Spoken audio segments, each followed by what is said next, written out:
The 7th chapter of Canto 1 of Srimad Bhagavatam recites how the son of Drona, named Ashwatthama, was punished. Sage Shaunaka asked, O Sutta, the great and transcendently powerful Vyasadeva heard everything from Sri Narada Muni. So after Narada's departure, what did Vyasadeva do? Sri Sutta said, on the western bank of the river Sarasvati, which is intimately related with the Vedas, there is a cottage for meditation at Shamyaprasa, which enlivens the transcendental activities of the sages. In that place, Srila Vyasadeva, in his own ashrama, which was surrounded by berry trees, sat down to meditate after touching water for purification.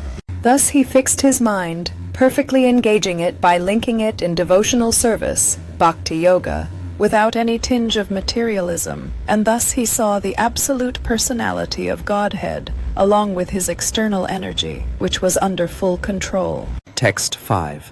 Due to this external energy, the living entity, although transcendental to the three modes of material nature, thinks of himself as a material product and thus undergoes the reactions of material miseries. The material miseries of the living entity, which are superfluous to him, can be directly mitigated by the linking process of devotional service. But the mass of people do not know this, and therefore the learned Vyasadeva compiled this Vedic literature, which is in relation to the supreme truth. Simply by giving oral reception to this Vedic literature, the feeling for loving devotional service to Lord Krishna, the Supreme Personality of Godhead, sprouts up at once to extinguish the fire of lamentation, illusion, and fearfulness. Text 8. The great sage Vyasadeva, after compiling the Srimad Bhagavatam and revising it, taught it to his own son, Sri Shukadeva Goswami, who was already engaged in self-realization.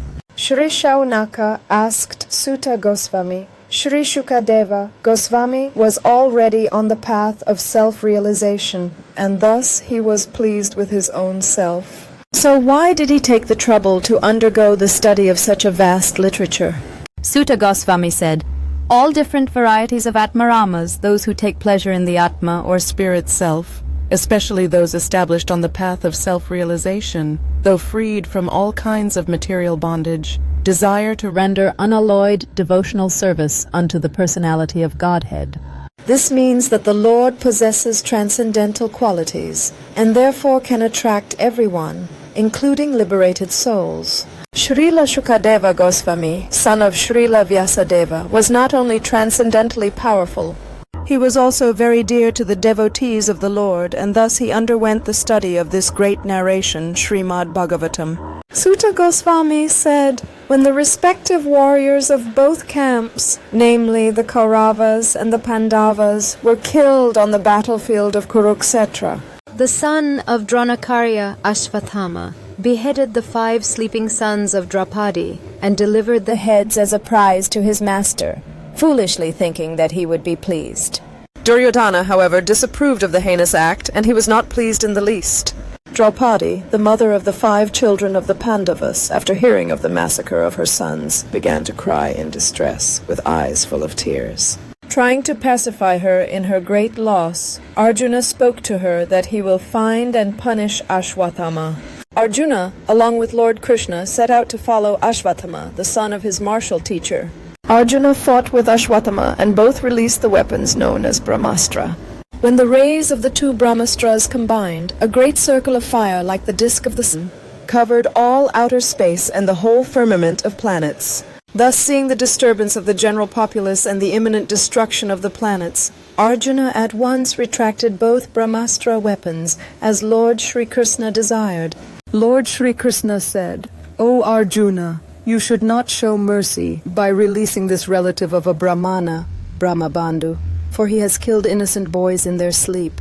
Sri Sutta Goswami said, Draupadi then saw Ashwatthama, who was bound with ropes like an animal and silent for having enacted the most inglorious murder.